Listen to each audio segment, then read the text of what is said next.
softening this edge. If we look at this two-sided taper, you could sand it, you could create some nice bevels on your edge, but what I've done to this same exact piece is I've pillowed it, and that is adding a very gentle radius to each face, and it just kind of adds a nice visual appeal to it that I think you can add this to aprons, you can add this to drawer fronts, you can do this on any part of a piece of wood. And the nice thing is it softens the look of it, and it adds, I think, a very human touch. I think it's harder for machines to mimic something like pillowing, right? So I'm gonna go through that process. You have your two-sided taper, and I can hook this in the tail vise. And if you want, go ahead and just clean it up with a plane so I can get myself a little bit closer to that taper. Ooh, shit. Ooh. Okay. Not that face. What do you think? It looks like I'm putting devils on my leg. Okay. So, clean That that really up. happens, I'm just saying. Then we'll go here. And here, where there's no mortises, I can go fully across. Okay. Clean that up.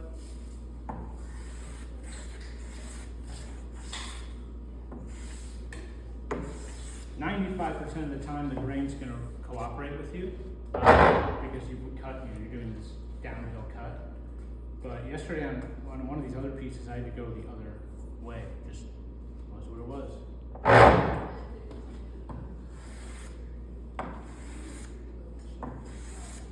We'll ignore that huge blowout. And so now I'm cleaned up, and I'm like, okay, it still looks a little, like there's not much going on. So I'm gonna lay out for some pillowing, and that looks like this. Take a pencil, and I'll start on a mortised face, doesn't really matter. I'm gonna draw a center line. That's gonna be the apex of my radius.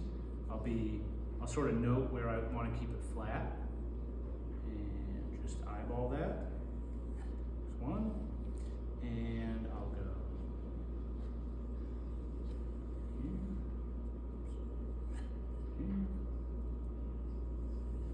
Here.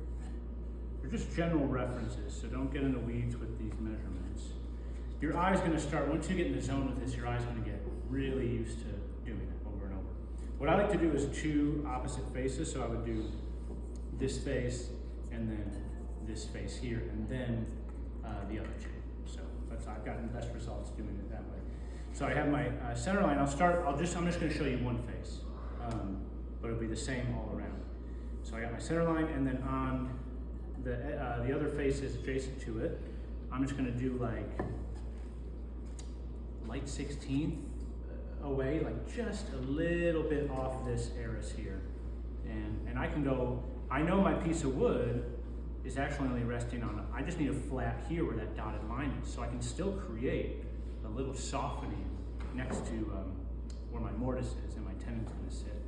So 16th, and then I want for tapered legs, I want my pillowing to soften, I don't want it to be so severe near the bottom. So this line is going to get closer and closer to my eris here. And go this way. So now I'm laying it out here. My pencil line's really close.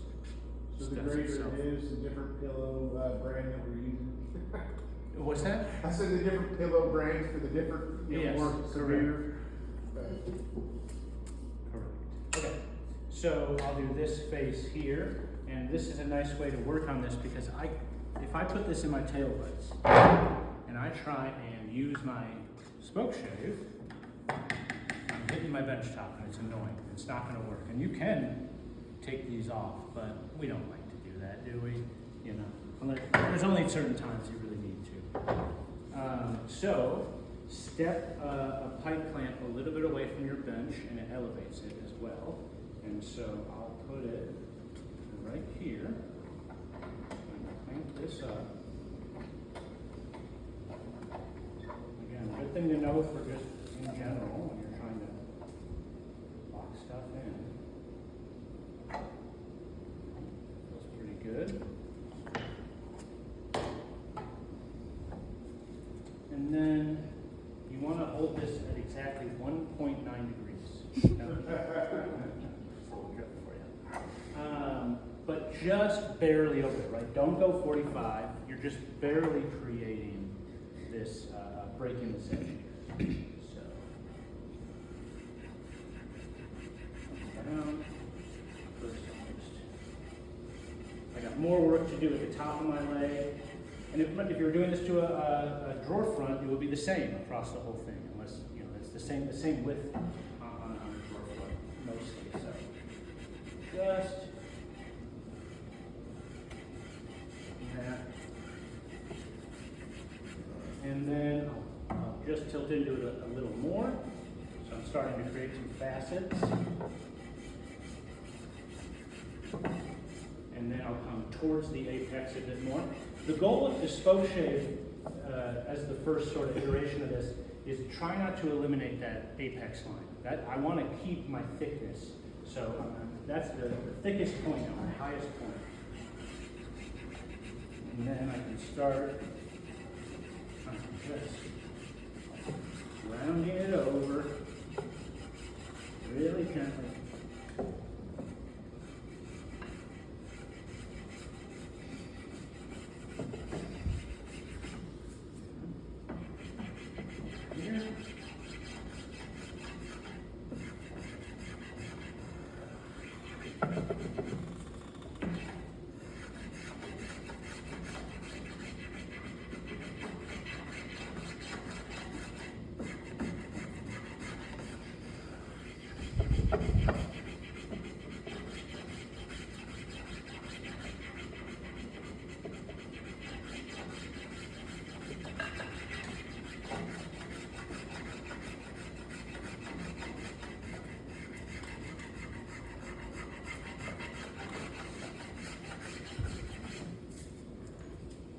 Feel all those facets.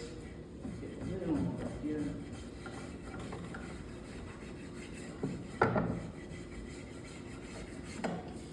Okay, so spoke shave part done. Now I'll grab a rasp.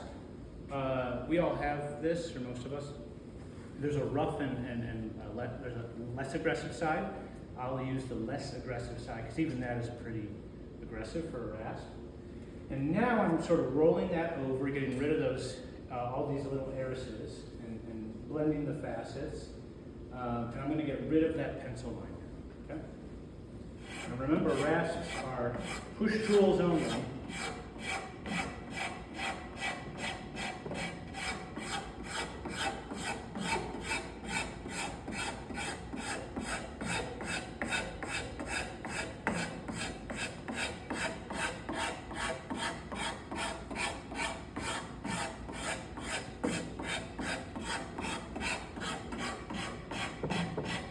Could move over here and go this way, but I think this is a good spot to practice being ambidextrous with your rasp. And so I'll hold it in my left hand and just stay right here, sort of like a skewed cut with the rasp.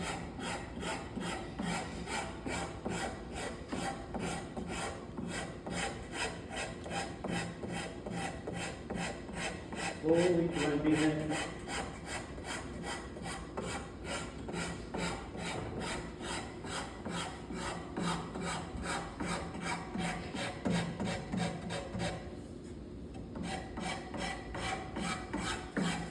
Is there a reason why you don't start from the outside towards the center of Nebraska?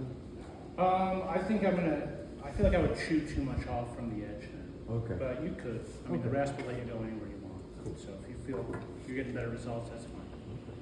Now I'll grab a rasp that is even less aggressive. This is the number 10 rasp.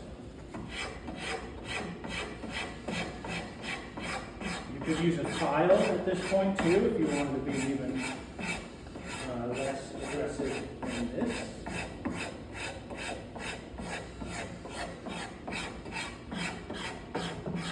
And you can always clean rasps up with horsehair brushes. I find these at estate sales all the time. Shoe boxes.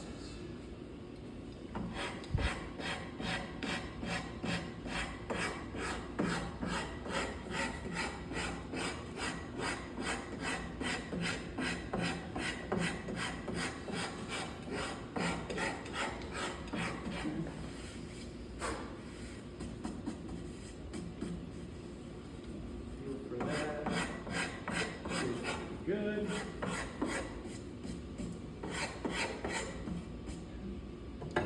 Then from there, hard scraper. Nice symbol. There's symbolism, what? The envelope. Not- Yeah. So this was in one of a blog posts recently because my envelope it died. I had it for a long time and it just fell apart. And they make these little card holder ones. I'll bring some in. I have extra. I had to buy like a pack of 12. Now, hard scrape it.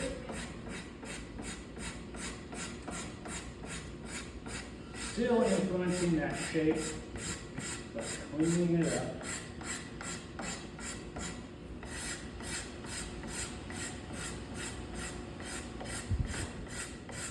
It can be hard to start a hard scraper at the edge, so I am just going to move to the other side at that point.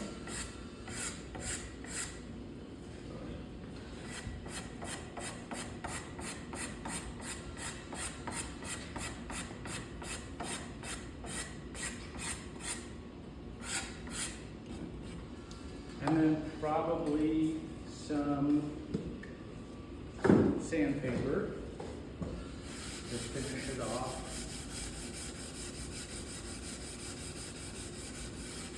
This is from my secret stash. This is a Cubitron, M3 Cubitron sandpaper. Huge. I think it's the best orbital sandpaper you can get.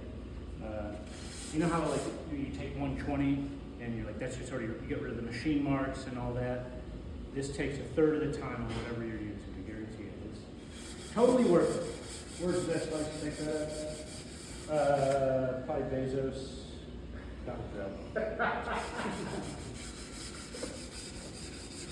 Okay, and go to your highest desired grip.